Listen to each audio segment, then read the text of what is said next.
नमस्कार, मेरा नाम डॉक्टर सचकेश कुमार गोंड है और मैं असिस्टेंट प्रोफेसर हूँ वसंत कन्या महाविद्यालय संबद्ध काशी हिंदू विश्वविद्यालय के इतिहास विभाग में। और मैं आप सभी का स्वागत करता हूँ मेरे कोर्स जिसका टाइटल है the economic history of modern India and British Raj. इसके छठे मॉड्यूल में हम सब हैं। जिस मॉड्यूल का जो टाइटल है वो है evolving the modern jute and textiles industry in the 19th century, internal and external trade, opium, cotton, indigo, tea, sugar and grains. इसके अंतर्गत आज हम तीसरे व्याख्यान में हैं और इस व्याख्यान में मैं आप सबका स्वागत करता हूं। जिस व्याख्यान का टाइटल जो है वो opium and empire, the trade of colonial India. इसके अंतर्गत हम ये देखने की कोशिश करेंगे कि जो इंटरनल और एक्सटर्नल ट्रेड हो रहे हैं उसमें ओपियम का किस तरीके का जो एक कंडीशन है वो हमें औपनिवेशिक भारत में दिखाई पड़ रहा है, चाहे उसके उत्पादन का हो, उत्पादन से जुड़ी हुई गतिविधियों का हो, और इसके साथ ही उनसे जुड़ी हुई नीतियां जिन्होंने भारत में अफीम के उगाए जाने और साथ ही साथ अफीम से जुड़े हुए आय को सरकार को प्राप्त करने के तरीके और उसके आंतरिक और बाह्य व्यापार को ये किस तरीके से प्रभावित करता है, इस व्याख्यान के माध्यम से हम ये देखने की कोशिश करेंगे और उसके विषय में चर्चा करेंगे। साथ ही हम इसमें के अंतर्गत हम लोगों ने जो देखने की कोशिश की इसके पूर्व में कि कैसे जो भारत में जो अंग्रेजी नीतियां रहीं उन्होंने भारतीय कृषि में एक विशेष बदलाव लाया और उन बदलावों का ही परिणाम था कि भारत में नगदी फसलों का जो उत्पादन है वो भारतीय किसानों के द्वारा शुरू कराया गया। और ये जितने भी फसलें यहाँ इस मॉड्यूल में जिक्र की गई हैं, चाहे अफीम हो या कपास हो या अगर हम कहें नील हो, चाय हो, चीनी हो या और दूसरे फसलें, वो सब एक नकदी फसलों का हिस्सा है जिनसे भारी संख्या में अंग्रेजी सरकार द्वारा लाभ कमाया गया। न केवल आंतरिक तौर पे बल्कि अगर हम देखें तो विश्व बाजार में उनसे जुड़े हुए जो कच्चे सामान है उनका निर्यात करके और साथ ही साथ इससे के द्वारा अंग्रेजी सरकार द्वारा राजस्व का एक बड़ा साधन के रूप में ये विकसित हुआ। तो ये भी हमें देखना है। तो आज हम वही अफीम के ऊपर चर्चा करने वाले हैं कि कैसे भारत में जो अफीम है वो लाया जा रहा है। तो अगर हम इसके शुरुआती दौर के इतिहास को देखने या समझने की कोशिश करें तो हमें पता चलेगा कि जो अफीम का इतिहास है वो तकरीबन 5000 साल पुराना इतिहास हमें दिखाई पड़ता है। मुख्य तौर पे इसके बारे में जो पहली जानकारी हमें प्राप्त होती है वो सुमेरियन सभ्यता के कुछ ग्रंथों से हमें इसके बारे में जानकारी मिलती है जो तकरीबन 3400 ईसा पूर्व के हैं, जो इसके विषय में हमें वर्णन करते हुए दिखाई देते हैं, जिसमें ये एक तरीके से इसे ऐसे पौधे के रूप में जिक्र करते हैं या ऐसे उत्पाद के रूप में इसका जिक्र होता है जो आनंद देता हो, खुशी देता हो, इसलिए इसको प्लांट ऑफ जॉय के तौर पे इसे दिखाया गया। इसके बाद अगर हम देखें तो प्राचीन मिस्र में इसका जो उपयोग है वो औषधीय गुणों के कारण किया जाता रहा और यही कारण है कि इसके औषधीय गुण के चलते ही इसका विश्व के दूसरे हिस्सों में, मुख्य तौर पे भूमध्य सागरीय क्षेत्रों में अगर हम देखें तो इसका विस्तार होता है, जिसमें यूनान है, रोम है और एक जो बड़े हिपोक्रेटिस करके प्राचीन रोम में एक जो बड़े चिकित्सक हुए जिनको चिकित्सा जगत का पिता के तौर पे जाना जाता है, उन्होंने इससे रिलेटेड अगर हम देखें तो मुख्य तौर पे जो है चिकित्सकीय गुणों के चलते इस पौधे का उपयोग करना शुरू किया। और इसके साथ ही अगर हम देखें जो अफीम है उसका भारत में जो एक उत्पादन का इतिहास है वो भी एक बहुत ही महत्वपूर्ण है, जो कि केवल भारतीय कृषि के ही इतिहास से नहीं जुड़ा हुआ है बल्कि आगे चल के अंग्रेजी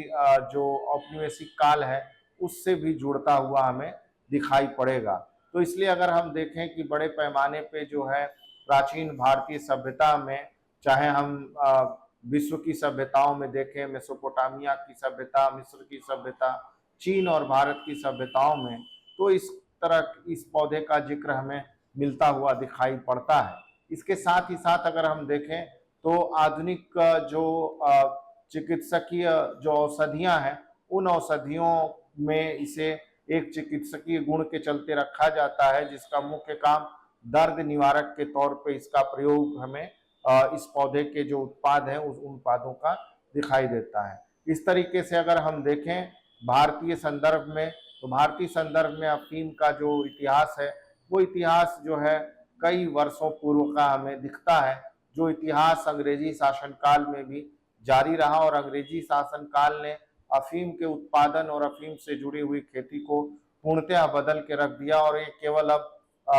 जो है चिकित्सकीय गुणों तक ही इसका उपयोग सीमित नहीं रहा, बल्कि इसमें व्यापक तौर से परिवर्तन आया और वो परिवर्तन हमें एक वाणिज्यिक या नगदी फसल के तौर पे दिखाई पड़ता है। इस तरीके से अगर हम इसको देखने की कोशिश करें तो इसका जो उत्पादन है, वो उत्पादन मुख्य तौर पे अंग्रेजी शासनकाल में 19वीं शताब्दी के दौरान हमें दिखाई पड़ता है, जब इसको बड़े पैमाने पे आर्थिक लाभ पहुंचाने और विश्व में निर्यात को लेके, इसके बाजार को तैयार करने को लेके दिखाई पड़ता है, जो अंग्रेजी शासकों द्वारा भारत में कृषि और कृषकों के द्वारा उत्पादन के लिए उन्हें मजबूर किया गया या उसका उत्पादन शुरू किया गया। तो इसका हमें जो शुरुआती इतिहास है, अगर हम इस रूप में इसको भारत में देखने की कोशिश करें तो हमें दिखाई पड़ेगा कि पोस्ता के दानों का जो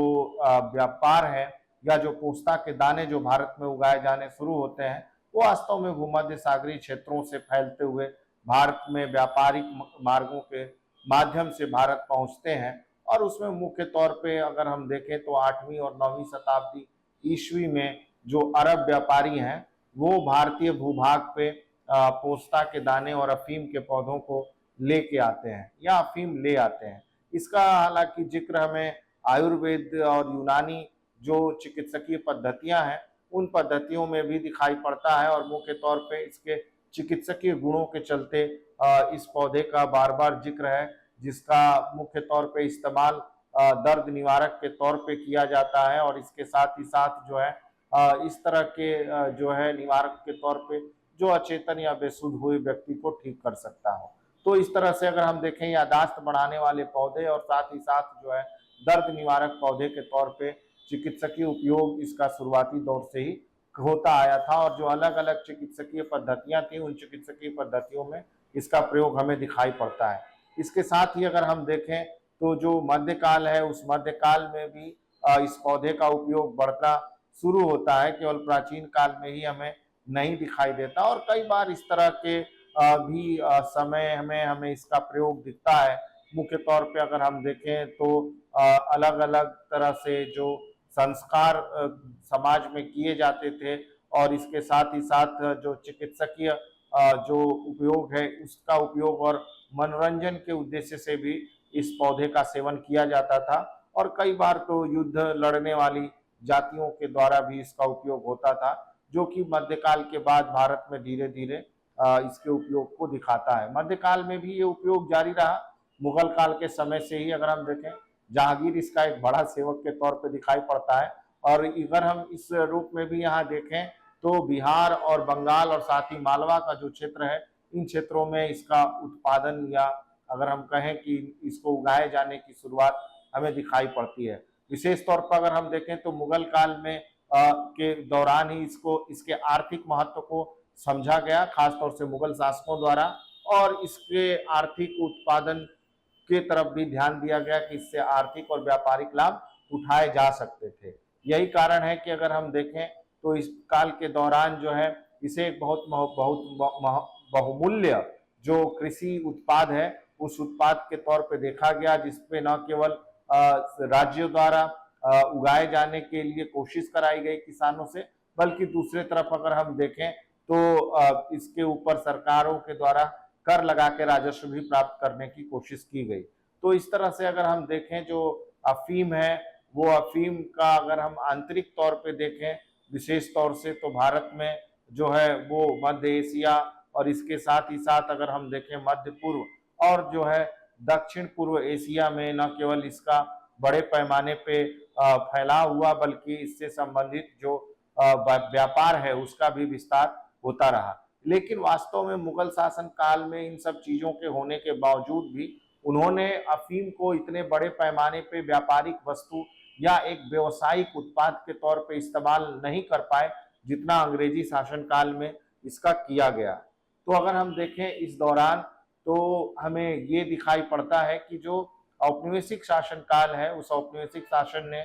बड़े पैमाने पे अफीम का जो उपयोग है, जो उत्पादन है, अपने व्यापारिक हितों से किया को साधने के लिए किया और व्यापारिक फसल के रूप में इसका बड़े पैमाने पे उपयोग किया गया 18वीं और 19वीं शताब्दी के बीच। इसलिए जो अफीम का इतिहास है वो अफीम का इतिहास भारत में औपनिवेशिक शोषण और औपनिवेशिक शोषणकारी आर्थिक नीतियों और साथ ही साथ उससे जुड़े हुए किसानों के शोषण का एक काला इतिहास के तौर पे दिखाई देता है, जो केवल भारत तक ही सीमित नहीं रहा बल्कि दक्षिण पूर्वी एशिया और उसके बाहर के दौर में भी हमें ये दिखाई पड़ता है। और अंग्रेजी शासन काल में ही ये एक तरीके से साम्राज्यवादी और अगर हम कहें वैश्विक जो एक उत्पाद है उस उत्पाद के रूप में विशेष तौर पे स्थापित हो पाया। अगर हम देखें तो बड़े पैमाने पे जो गंगा घाटी क्षेत्र है इन क्षेत्रों में उस तरह की परिस्थितियां थी जिन परिस्थितियों में इस पौधे को आसानी से उगाया जा सकता था, जिसका भरपूर फायदा उठाया गया मुख्य तौर पे जो ब्रिटिश साम्राज्यवादी नीतियों के माध्यम से अफीम को इस तरह से न केवल उत्पादन उसका शुरू कराया गया बल्कि उसके व्यापार से भी सरकार द्वारा बड़े पैमाने पे लाभ लेने की कोशिश की गई। ब्रिटिश भारत में अगर हम देखें तो जो अफीम का उत्पादन है उस पर ब्रिटिश ईस्ट इंडिया कंपनी का एक मात्र नियंत्रण या अगर हम कहें कि जो उसका एकाधिकार है वो हमें दिखाई पड़ता है, जो मुख्य तौर पे जो इसका उत्पादन का जो क्षेत्र है वो बिहार और उत्तर प्रदेश में दिखता है। इसके साथ ही साथ अगर हम देखें तो आंतरिक और बाह्य व्यापार में ही केवल इसकी बहुत महत्वपूर्ण भूमिका नहीं है, बल्कि अगर हम देखें तो जो है इसने जो व्यापारिक एक पूरा का पूरा वैश्विक आधार है या आधारभूत संरचना है उसको भी इस अफीम के व्यापार ने बदल दिया। या अफीम के आने के साथ ही जिस तरीके से जो एक बाजारी व्यवस्था थी, जो एक व्यापार था, उसको बदलने की कोशिश की गई। तो अंग्रेजी साम्राज्य के व्यापार में इसने न केवल वृद्धि की बल्कि उसके आय में भी वृद्धि की और जो आधारभूत व्यापारिक संरचनाएं हैं उसको भी बदलने में अफीम के व्यापार का एक बहुत महत्वपूर्ण योगदान रहा। मुख्य तौर पे भारत में जो ब्रिटिश भारत की अगर हम बात करें, जो अफीम है उसको अंग्रेजी शासकों द्वारा किसानों को केवल ये नहीं कहे कि आग्रह करके उसके उत्पादन के लिए कहा गया, बल्कि किसानों को मजबूर किया गया कि वो इस तरह के पौधे को उगाएं और इसके लिए उन्होंने विशेष तौर पे एक व्यवस्था की शुरुआत की जिसको एडवांस पेमेंट व्यवस्था या अगर हम कहें अग्रिम भुगतान व्यवस्था के नाम से जानते हैं, जिसमें किसानों को अग्रिम भुगतान कर दिया जाता था और उसके बाद जो कच्चा अफीम है उसको जो है सरकार द्वारा खरीदा जाता था। लेकिन महत्वपूर्ण बात यह है कि चूंकि सरकार की इस पे एकाधिकार था तो कोई और इसको खरीद नहीं सकता था, जिससे कि एक निश्चित दाम यानी जो दाम किसानों को दे सरकार वही किसानों को लेना पड़ता था, भले उनकी लागत चाहे जितनी भी आए, और दूसरे तौर पे उनको उत्पादन करना ही करना है। तो इस स्थिति में ऐसे हमें जो सरकारी नीतियां हैं, ऐसी कई सारी सरकारी नीतियों ने औपनिवेशिक भारत में अफीम के उत्पादन को बढ़ाने में या अफीम के उत्पादन पे जोर दिया, जो व्यापार में सरकार को विशेष तौर से लाभ किया। और इसका बड़े पैमाने पे अगर हम देखें इस उत्पादन की जो खपत है वो चाइना में होती रही। आगे हम इसके बारे में बात करेंगे। इसके साथ ही जो ब्रिटिश ईस्ट इंडिया कंपनी है इसने अपने समय में या भारत में अगर हम देखें जो अंग्रेजी शासन में जब क्राउन का शासन आता है तो वहाँ भी एक तरीके से ये व्यापार जारी रहा और इस व्यापार से कंपनी के द्वारा और बाद में अंग्रेजी सरकार के द्वारा भरपूर लाभ कमाया गया। भले ही ये नैतिक तौर पे सही नहीं था, क्योंकि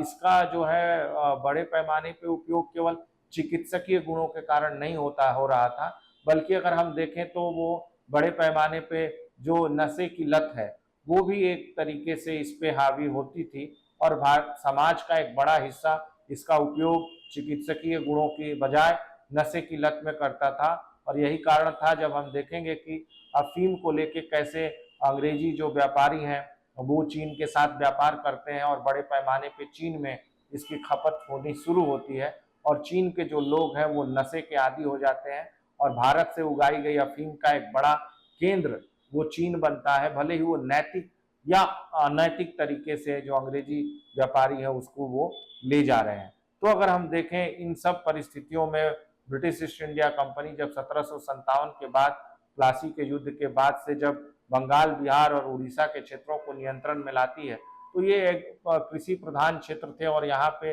इस तरह की परिस्थितियां मौजूद थी जिसकी वजह से अफीम को न केवल उगाया जा सकता था बल्कि उससे जुड़े हुए उन तमाम तरह की व्यापारिक गतिविधियों को भी आगे प्रोत्साहन दिया जा सकता था, जिसका भरपूर उपयोग किया गया। तो यही कारण था कि भारत में इन क्षेत्रों पर नियंत्रण के बाद से अगर हम देखें बंगाल प्रेसिडेंसी और मुख्य तौर पे बिहार और उत्तर प्रदेश का पूर्वी हिस्सा, इन जगहों पे भारी संख्या में जो है अफीम की खेती को कराया जाना शुरू किया गया ब्रिटिश ईस्ट इंडिया कंपनी के द्वारा। मैं फिर से बता दूं कि अफीम का जो व्यापार है वो ब्रिटिश ईस्ट इंडिया कंपनी के एकाधिकार के क्षेत्र में था, यानी उसकी मोनोपोली थी, कोई और दूसरा इसका व्यापार नहीं कर सकता था। यही कारण था कि सरकार इससे बहुत भारी संख्या में लाभ कमाने वाली थी। तो पोस्ता के दानों और पोस्ता पौधा होता है अफीम का और उसी से उसका ही उत्पादन जो है शुरू हुआ। यहाँ जिस तरीके की गतिविधियां थी और जिस तरीके का मौसम था, उन मौसम ने इनको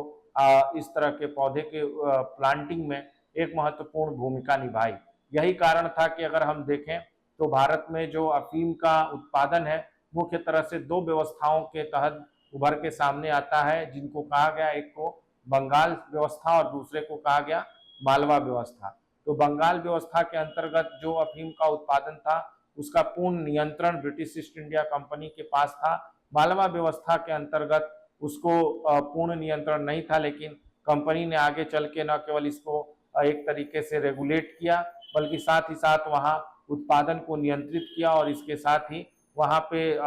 मुख्य तौर पे अगर हम कहें प्रत्यक्ष कर का निर्धारण करते हुए अफीम से लाभ कमाने की कोशिश की। तो ब्रिटिश ईस्ट इंडिया कंपनी के तौर पे अगर हम देखें जो इसका उत्पादन का जो तरीका था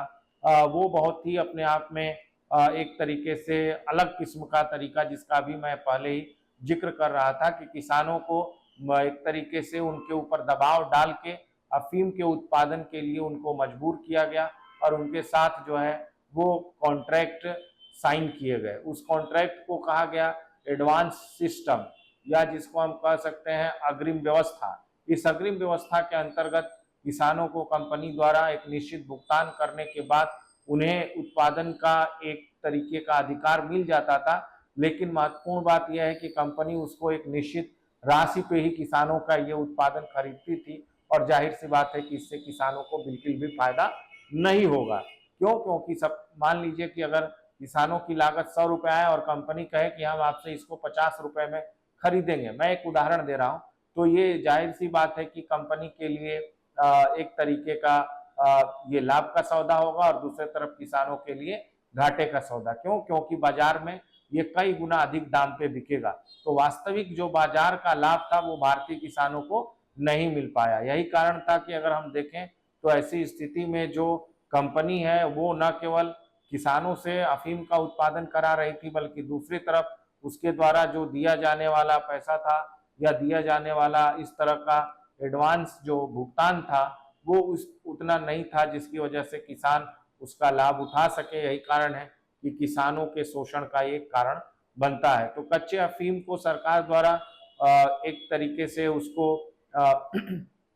कलेक्ट किया जाता था और उसके बाद जो है उसको अपनी फैक्ट्रियों में लाया जाता था। सरकार ने इस संदर्भ में 2 अफीम फैक्ट्रियों की स्थापना की, जिसमें पहली फैक्ट्री थी जिसकी स्थापना 1773 में पटना में की गई और दूसरी फैक्ट्री थी बनारस में। तो बनारस का तब क्षेत्र बड़ा हुआ करता था और वास्तव में वो फैक्ट्री अभी गाजीपुर में है, जिसकी स्थापना 1820 में किया गया और यहाँ पे लाके उस कच्चे अफीम को न केवल एक तरीके से तैयार किया जाता था, उसकी प्रोसेसिंग की जाती थी और पैक किया जाता था। पैक करने के बाद उसको फिर बाजार में भेज दिया जाता था और वो फिर भारत के बाहर और आंतरिक अलग अलग भागों में भेज दी जाती थी। तो इस तरह से अगर हम देखें तो इन सभी प्रक्रियाओं पे जो है, चाहे वो उसके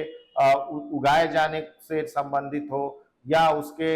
निर्यात से संबंधित हो या उससे संबंधित जो और दूसरी तरह की प्रक्रियाएं हैं, जो अफीम को बाजार के लिए एक तैयार वस्तु के रूप में अंतिम रूप देती थी, वो सरकार के द्वारा किया जाता था और सरकार इस पे भारी संख्या में अगर हम देखें तो इससे लाभ कमा रही है। इसी तरीके से अगर हम देखें अफीम के व्यापार के संदर्भ में, तो अफीम का व्यापार केवल स्थानीय उपभोग के लिए नहीं किया जा रहा था, वरन बड़े पैमाने पे इसका निर्यात जो है वो चीन को होता था, जैसा कि मैं पूर्व में भी थोड़ा बहुत उल्लेख कर रहा था। और मैं आपको बताया कि कैसे चीन में इसकी बहुत भारी जो है वो मांग थी। हालांकि चीनी जो स्थानीय राजवंश था, इसके उपयोग या इसके निर्यात पे वो कई बार प्रतिबंध लगाने की कोशिश कर रहा था, क्योंकि इसकी वजह से अगर हम देखें तो एक तरफ से जो लोगों के नशे के रूप में इसका उपयोग हो रहा था, चिकित्सकीय तरीके से नहीं। इसलिए कई बार इसको जो क्विंग डायनेस्टी है चीन की उस समय की तत्कालीन, उसने इस पे बैन लगाने की कोशिश की, लेकिन ये नहीं हो पाया। इसके बाद अगर हम कहें प्रोसेसिंग करने के बाद ये गाजीपुर और पटना की फैक्ट्रियों से ये अफीम वहाँ से बाहर कलकत्ता भेजा जाता था। कलकत्ता के बाद इसको आगे अलग अलग व्यापारियों के द्वारा इसे स्मगल करते हुए, यानी कि काला बाजारी करते हुए चीन भेज दिया जाता था, और चीन के जो कैंटन बंदरगाह है वहाँ से ये चीन में अलग अलग दूर दराज के क्षेत्रों में जाता था, और जिससे कंपनी को भारी फायदा हो रहा था। दूसरे तौर पे अगर हम देखें, जो बनारस के क्षेत्र में जो अफीम की फैक्ट्री थी, उसका एक बहुत महत्वपूर्ण हिस्सा के तौर पे उभरती है, जिसने अफीम के व्यापार को और ज्यादा बढ़ाने में महत्वपूर्ण भूमिका निभाई। ब्रिटिश भारत में यही कारण था कि चीन की बढ़ती हुई डिमांड और दूसरी जरूरत चीजों को की जो सप्लाई है या जो निर्यात है उसको बनाए रखा गया, और मुख्य तौर से भारत के बाहरी व्यापार से हमेशा जो है वो कंपनी में या साम्राज्य को लाभ पहुंचता रहा। दूसरी तरफ अगर हम देखें तो ये बड़े पैमाने पे इसने इस तरह की गतिविधि के कारण आगे चल के चीन और कंपनी के बीच एक युद्ध होता है, जिसको अफीम युद्ध के नाम से जानते हैं। ये दो युद्ध हुए 1839 से 1842 के बीच और 1856 से 1860 के बीच। ये ब्रिटिश ईस्ट इंडिया कंपनी जो भारत में शासन कर रही थी और चीन के राजवंश के बीच में, यानी चीन और अगर हम देखें अप्रत्यक्ष तौर पे तो भारत के बीच जो युद्ध लड़ा गया वो दो अफीम युद्ध था, जो अफीम के व्यापार को लेके था, जिसको मैंने कहा कि अवैध और कालाबाजारी के तरीके से बड़े पैमाने पे जो अफीम है वो चीन को भेजा जाता था, और इससे जो चीन के आम लोग थे उनको लत लगती जा रही थी। और यही कारण था कि जो चीन का स्थानीय शासन था वो इसको रोकने की कोशिश कर रहा था, लेकिन चूंकि स्मगलिंग जो हो रही थी, जो कालाबाजारी हो रही थी, उसकी वजह से वो रुक नहीं रहा था। इसके साथ ही साथ अगर हम देखें 1814 ईस्वी के आसपास तक, तो भारत में जो मुख्य तौर पर निर्यात की जाने वाली वस्तुएं थी उनमें जो है नील था, नील के से बने हुए कपड़े थे। इसके अलावा कच्चा रेशम है और सूती है, अफीम है और सुगर है। ये तमाम तरह के जो उत्पाद हैं वो भारत से बाहर भेजे जा रहे थे। यही कारण था कि अगर हम देखें जो गाजीपुर की जो फैक्ट्री है अफीम की, उसकी स्थापना 1820 में ब्रिटिश ईस्ट इंडिया कंपनी के द्वारा किया गया, जो अभी गाजीपुर में गंगा नदी के किनारे है, और मुख्य तौर पे उन क्षेत्रों में भारी संख्या में अफीम का उत्पादन होता था। इसलिए वहां लाना और वहां अफीम को एक सही तरीके से तैयार करना एक बहुत महत्वपूर्ण हिस्सा हो जाता था। दूसरा, चूंकि वो गंगा नदी के किनारे है तो उसको आसानी से दूसरी जगहों के लिए ले जाया जा सकता था, जो नदी मार्ग है उसके द्वारा उसको, और फिर उसके बाद वहां से कलकत्ता, और कलकत्ता से आसानी से जहाज के माध्यम से उसको चीन भेजा जा सकता था। तो इस तरीके से जो गाजीपुर या बनारस में जो अफीम फैक्ट्री थी, उस अफीम फैक्ट्री के माध्यम से न केवल अफीम को इकट्ठा किया जाता था, अफीम को अलग अलग हिस्सों में अलग अलग तरीके से उसको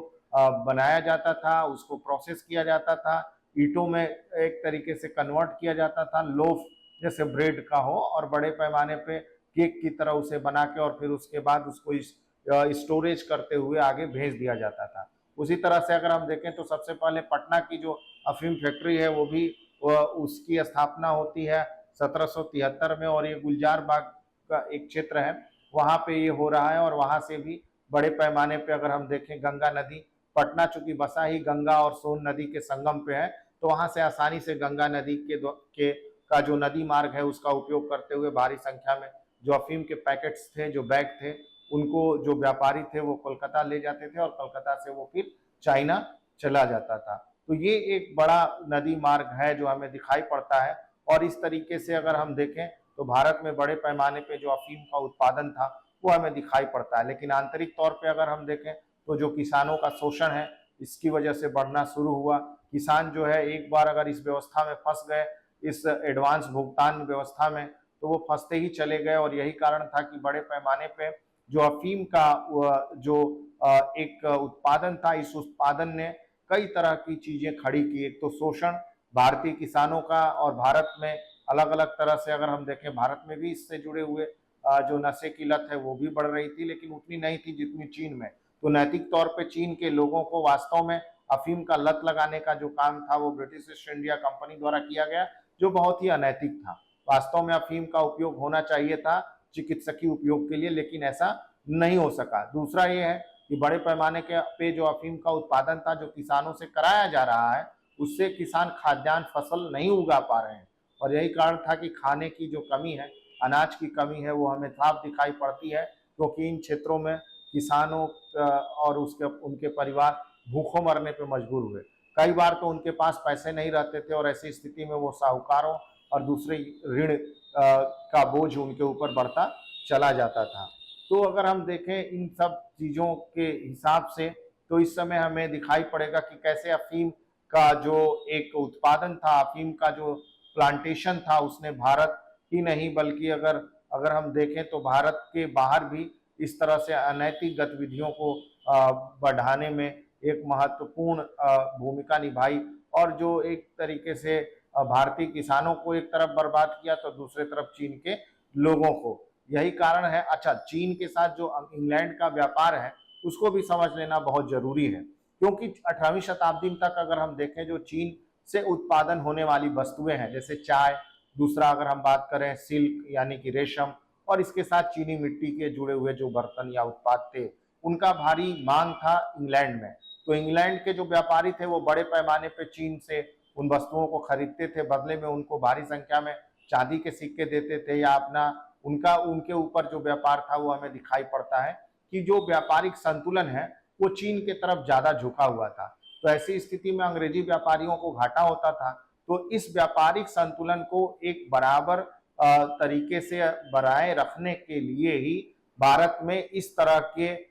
अफीम के व्यापार को बढ़ावा देने की कोशिश की गई। और हालांकि चाइना की जो स्थानीय शासक थे उसको रोकने की कोशिश किया गया, लेकिन कैंटन के थ्रू जो ये अफीम व्यापार हो रहा था, लेकिन इसका असर हमें नहीं दिखाई देता है, क्योंकि इसको जो है काला बाजारी के माध्यम से वहां ले जाया जाता रहा। ऐसी परिस्थिति में जो ब्रिटिश ईस्ट इंडिया कंपनी है उसने अपने आप को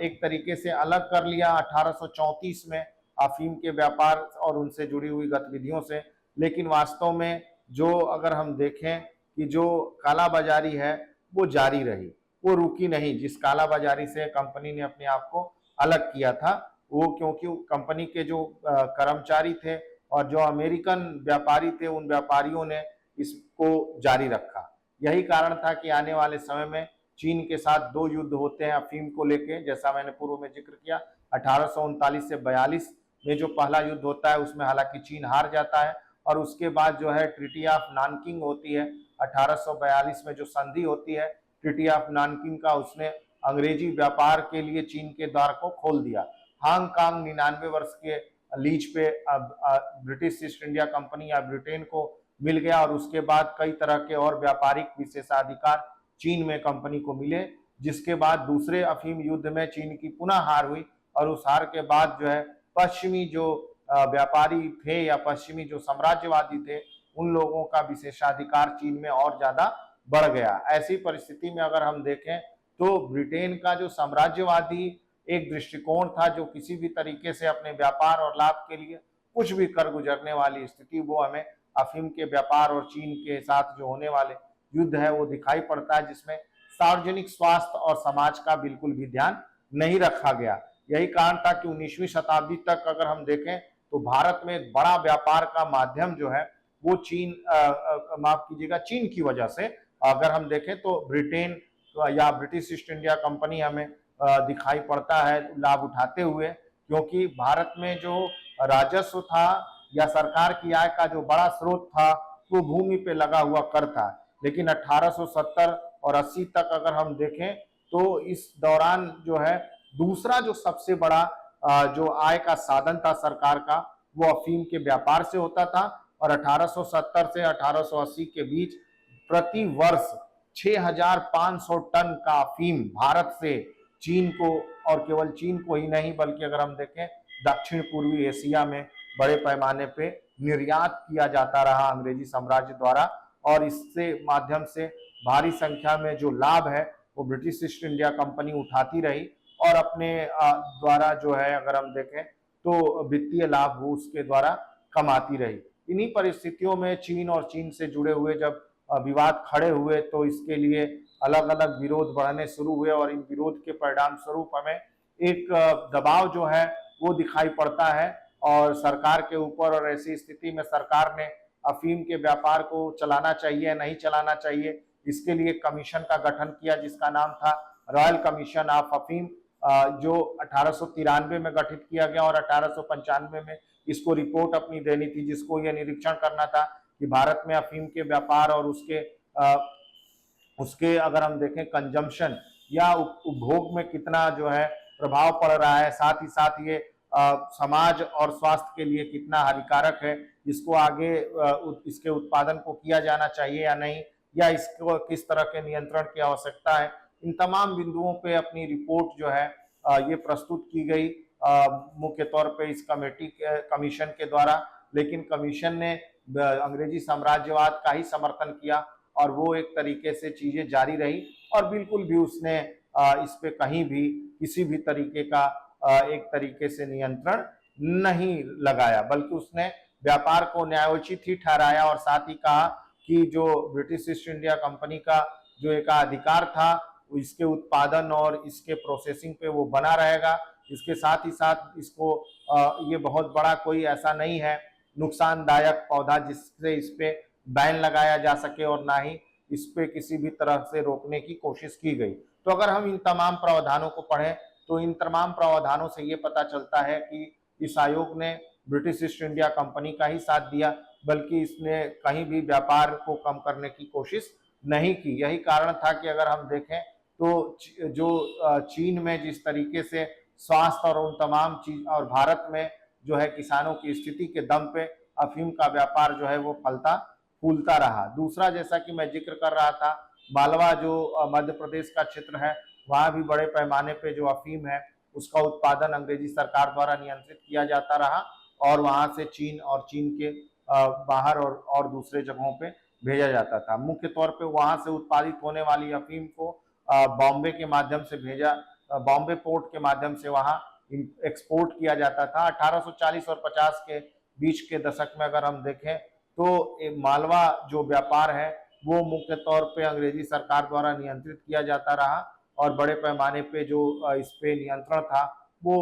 ब्रिटिश ईस्ट इंडिया कंपनी का दिखाई पड़ता है। और दूसरा, कलकत्ता के बाद जो दूसरा महत्वपूर्ण केंद्र अफीम के निर्यात का विकसित हुआ वो बॉम्बे विकसित हुआ और वहां से चीन और पर्सियन गल्फ में जो अफीम है वो अंग्रेजों द्वारा भेजी जाती रही। यही कारण है कि अगर हम देखें कि आगे चल के चूंकि ये एक तरीके का नैतिक व्यापार नहीं था, अनैतिक व्यापार था, इसको लेके बड़े पैमाने पे आवाज भी उठाई जाने लगी, जिसमें एंग्लो ओरिएंटल सोसाइटी थी जिसने 1774 में स्थापित हुई थी, उसने भी विरोध किया। इन परिस्थितियों के परिणाम स्वरूप अगर हम देखें तो फाइनली जो है सरकार के द्वारा इसको अंतिम तौर पे इसके उत्पादन को कम करने और रोकने की बात कही गई। अगर हम कहें तो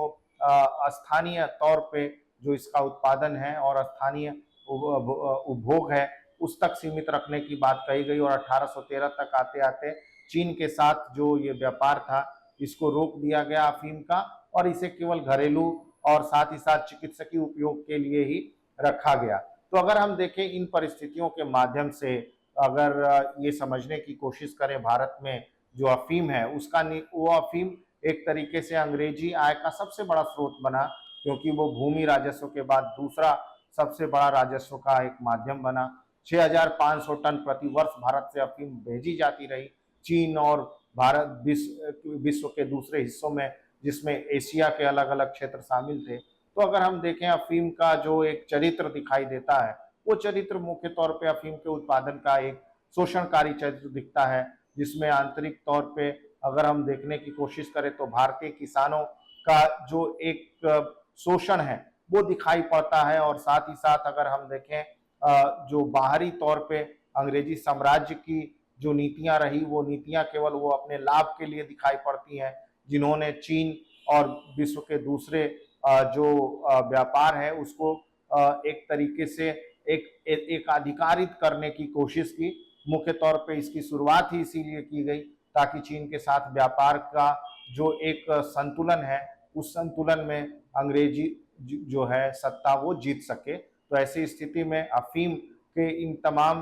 एस्पेक्ट्स को देखने के बाद हमें ये पता चलता है कि कैसे इसका भरपूर उत्पादन किया अंग्रेजी शासकों द्वारा किया गया भारत में एक वाणिज्यिक फसल के रूप में। अगली बार हम और दूसरे वाणिज्यिक फसलों की चर्चा करेंगे। बहुत बहुत धन्यवाद।